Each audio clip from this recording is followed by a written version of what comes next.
और ये सवाल इसलिए भी उठ रहा है और ये सवाल अब दूसरे खेमे से है, यानी कि अब बीजेपी की तरफ से ये सवाल ज़रूर उठते हैं परिणाम के बाद, क्योंकि बड़ी विपक्षी पार्टी के रूप में अब बीजेपी है। आजसू का प्रदर्शन बहुत निराशाजनक रहा, तो अब बीजेपी की ज़रूरत जयराम है, आजसू है या दोनों हैं? ये एक बड़ा सवाल उठ रहा है जो बीजेपी का प्रदर्शन रहा है उसे देखने के बाद। तो मदन, अब आपसे समझना चाहेंगे इस सवाल को किस रूप में देखते हैं कि बीजेपी की जरूरत जयराम, आजसू या दोनों है? देखिए, बीजेपी की जरूरत सबकी है जब वो हार चुका है, और मुख्य रूप से जो ओबीसी समाज के वोट हैं, जो महतो समाज की वोट है, वो है उसकी जरूरत। तो ऐसे में जो उस वर्ग से आता है वो सब बीजेपी की जरूरत है। तो इस वक्त हम ये कह सकते हैं कि आजसू भी जरूरत है और जयराम भी जरूरत है। लेकिन अब जयराम का रुख क्या होता है? हालांकि आजसू बीजेपी के साथ है, ये तय है, वो फिलहाल हार के बाद भी बीजेपी इंटैक्ट है। लेकिन जयराम का रुख क्या होता है, इस पर निर्भर करता है कि वो सत्ता के साथ रहता है या फिर विपक्ष में ही रहकर अपनी आवाज को सरकार के खिलाफ बुलंद करता रहता है। जिस तरह से चुनाव के मैदान में जयराम ने सरकार पर भी सवाल उठाए, बीजेपी पर भी सवाल उठाए और आजसू पर भी सवाल उठाए, तो एक अपनी अलग पहचान बनाया, अपना एक अलग छाप छोड़ा। तो क्या उसे बरकरार रखते हैं या फिर सरकार के समर्थन से अपनी चीज़ों को आगे बढ़ाना चाहते हैं, ये इस पर निर्भर करता है। लेकिन सबसे ज़रूरत बीजेपी को अभी फिलहाल है तो वो कुर्मी समाज के वोट हैं, जो महतो समाज के वोट हैं, उसको किस रूप में से खिसकता हुआ जो बीजेपी से खिसकता हुआ नजर आ रहा है और जो सत्ता से बीजेपी को दूर कर रहा है, अब उसे पास लाने की जरूरत है। तो उसमें कौन चेहरा सबसे कारगर होता है, या बीजेपी अपने कोई चेहरे खड़े करते हैं महतो समाज से, ये देखने वाली बात है। उदय, आपका क्या आकलन है? इस सवाल का जवाब किस रूप में देना चाहेंगे? देखिए, बीजेपी को अब कहा जा सकता है कि जयराम और सुदेश महतो एक तरह से दोनों की जरूरत पड़ेगी, क्योंकि बीजेपी के पास फिलहाल कोई ओबीसी नेता या महतो चेहरा है नहीं। जो थे रामटहल चौधरी, बड़े कद्दावर नेता हुआ करते थे, उनका असर हुआ करता था, तो वो नाराज हो गए, उनका टिकट कट गया था। उसके बाद से भी उन्होंने पार्टी छोड़ दी, फिर पार्टी में वापस आए, लेकिन वो प्रभाव नहीं रह गया। इसके अलावा देखिए, लगातार इससे पहले जब अमर बावरी को नेता प्रतिपक्ष बनाया गया तो उस वक्त भी जेपी पटेल का नाम आया था। तो उस वक्त ये कहा जा रहा था कि नहीं, जेपी पटेल महतो समुदाय से आते हैं तो उन्हें नेता प्रतिपक्ष बनाया जाएगा। उन्हें नहीं बनाया गया और उसी के बाद से वो नाराज होकर उन्होंने बीजेपी छोड़ने का मन बना लिया था। हालांकि लोकसभा टिकट की आस थी उन्हें उस वक्त उन्होंने छोड़ा। लेकिन उसके बाद देखिए, जब केंद्र में लोकसभा चुनाव के बाद महतो समुदाय ने अर्जुन मुंडा का बायकॉट किया था, तमाड़ इलाके में कुछ ऐसे इलाके थे जहां महतो समुदाय बहुतायत में है, उन्होंने अर्जुन मुंडा का बायकॉट किया। अर्जुन मुंडा की बड़ी हार हुई थी। उसके बाद भी बीजेपी को सबक सीखना चाहिए था कि हमारा जो एक मजबूत वोट बैंक है, परंपरागत वोट बैंक है, वो पीछे छूट रहा है। लेकिन बीजेपी ने उस वक्त भी इसे गंभीरता से नहीं लिया। और जब मंत्री बनाने की बारी आई लोकसभा चुनाव के बाद, तो देखिए, विद्युत बरन महतो का नाम आ रहा था, लेकिन वहां संजय सेठ को मौका दिया गया। इसका भी कहीं ना कहीं महतो समुदाय इन तमाम चीजों को वाच कर रहा था। अगर उस वक्त चंद्रप्रकाश चौधरी को भी प्रतिनिधित्व दिया जाता तो शायद हालात इतने बुरे नहीं होते।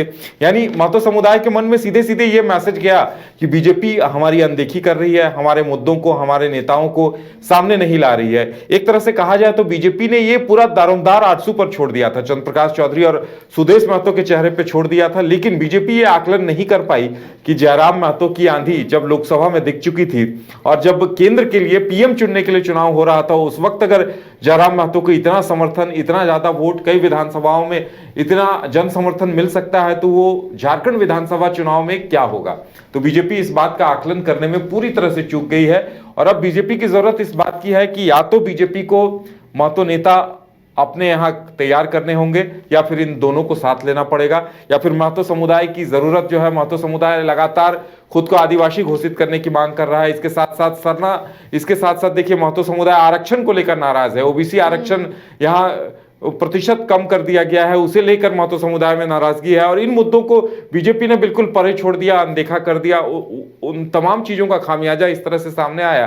और देखिए, आजसू को लेकर भी महतो समुदाय के लोगों में इस बात को लेकर नाराजगी थी कि सुदेश महतो या चंद्रप्रकाश चौधरी ने उनके समाज के मुद्दों को, आरक्षण के मुद्दे को, मूलवासी के मुद्दे को उतनी मुखरता के साथ नहीं उठाया। और इस बात का खामियाजा कहीं न कहीं पूरे एनडीए गठबंधन को उठाना पड़ा है।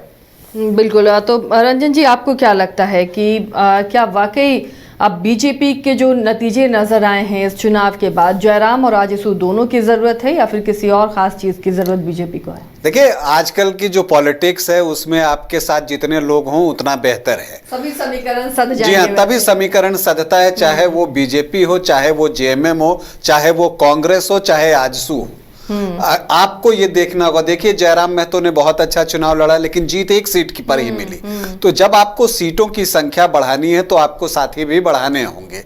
ये बहुत सीधी सी बात है और उस लिहाज से आप देखें तो आपको लगता है कि यहाँ पर जयराम और आजसू दोनों मिल जाएं तो जो एक वोट है, अगर आप इस बार भी देखिए तो 3.5% के आसपास आजसू के पास वोट है और लगभग 5.25% वोट जो है वो JLKM के पास है। तो लगभग 9-9.5% ये वोट होता है। तो वो एक चीज है कि अगर इसमें से ये 5.6% वोट जुड़ जाता बीजेपी के साथ, तब भी जो अभी मौजूदा गठबंधन था उसका मत प्रतिशत अभी भी ज्यादा ही रहता। तो ऐसा नहीं था कि जयराम के जुड़ने से सरकार बदल जाती। हाँ, ये हो सकता है कि सीटों की संख्या कम ज्यादा जो है वो हो सकती थी। इसके अलावा कई बार होता है कि हम थोड़े क्रिटिकल भी हो जाते हैं। जीता तो सब कुछ अच्छा, हारा तो सब कुछ खराब। हाँ। तो इसी तरह से हम देखते हैं। देखिए, बीजेपी 2014 में सत्ता में आई थी और उस समय जो है उसने 37 सीटें जीती थी और उस समय बीजेपी का मत प्रतिशत कितना था हमें यह भी देखना चाहिए। तो उस समय बीजेपी का मत प्रतिशत था 31.26% और अभी जो है बीजेपी का मत प्रतिशत कितना है 33.18%। यानी इसमें बढ़ोतरी हुई। तो इसमें तो बढ़ोतरी हुई है। इसी तरह से आप देखिए, आजसू को उस समय 3.68% वोट आए थे। उस समय बीजेपी और आजसू गठबंधन में चुनाव लड़ रहे थे। अभी आजसू को जो वोट आए हैं वो 3.54% आए हैं। तो कितना का फर्क है? दशमलव कुछ का। तो फर्क बहुत नहीं आया है।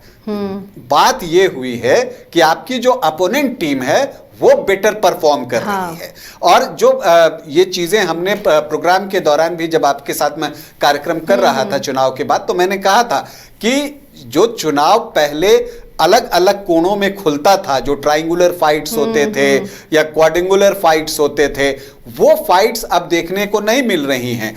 जहां पर अगर जयराम की पार्टी ने किया है वैसे 13, 14, 15 जगहों पर एक ट्राइंगुलर फाइट आपको देखने को मिली और एक पलामू में 2-3 क्षेत्रों में जो है आपको एक कई एंगल की फाइट देखने को मिली।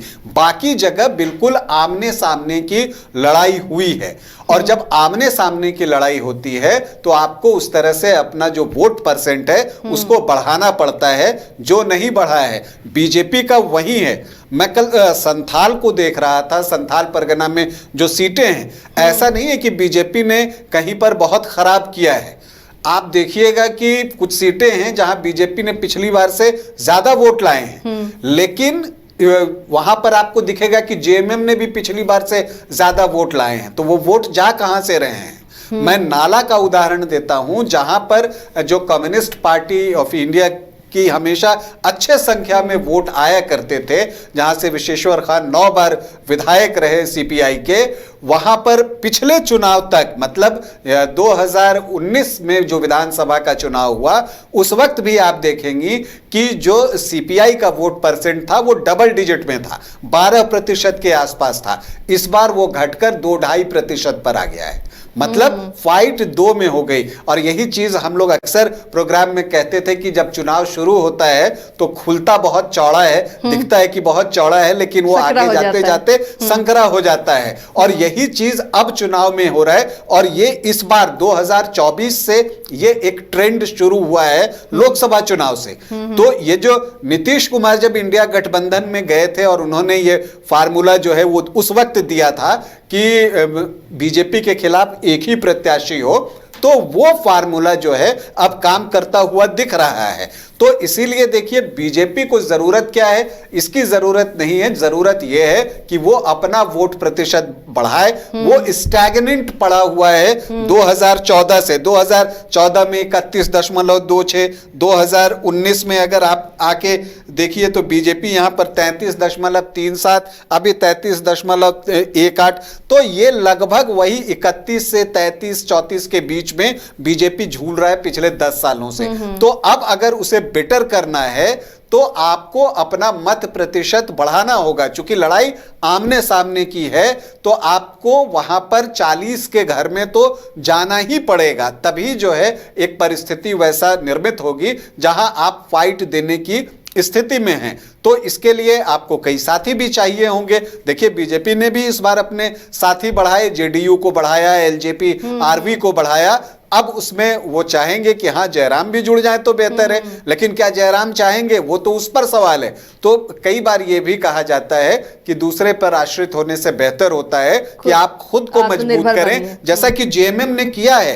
एक समय आप देखिएगा कि कांग्रेस जो है वो जेएमएम के ऊपर हावी दिखता था। मैं 15-20 साल पहले की बात कर रहा हूं। आज देखिए जेएमएम टर्म डिक्टेट करने की स्थिति में है। तो ये जो फर्क आया है वो जेएमएम ने खुद की मेहनत से बनाया है। तो बीजेपी को भी वही करने की जरूरत है और उसे जो है एक जो जातीय समीकरण है उसको भी सही ढंग से ध्यान में रखते हुए प्लानिंग करनी होगी। किसे प्रमोट करना है, किसको बनाना है, ये बहुत सारे सवाल हैं। क्या अगर ट्राइबल वोटर्स उस तरफ जा रहे हैं, आप किसी दूसरी जाति की तरफ, ओबीसी की तरफ देख सकते हैं। आपने देखा कि रघुवर दास ने यहाँ 5 साल सरकार चलाई, मुझे लगता है ये उसी योजना का शायद पार्ट रहा हो। तो इस तरह की नई नई योजनाओं के साथ लाकर और जमीन पर मेहनत करनी होगी। देखिए यहाँ के बीजेपी से ये शिकायत जो है अक्सर जो है वो रहती है लोगों को कि वो मैदान पर उस तरह से दिखते नहीं।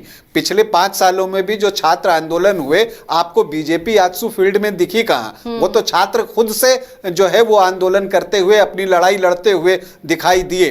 तो जो विपक्ष का काम होता है, हम ये उम्मीद की जा सकती है कि 2024 में बीजेपी जो विपक्ष की भूमिका उसे दी गई है उसको सार्थक करेगी। उसका निर्वहन जो है विपक्ष की भूमिका का वो सही तरीके से करेगी, तो फिर जो है उसके लिए बेहतर होगा। वैसे जो आपका सवाल था कि जेएलकेएम और आजसू, तो अभी तो बीजेपी को दोनों की जरूरत है, लेकिन उसमें से किसका साथ मिलता है, किसका नहीं मिलता है, ये तो बात की बात है।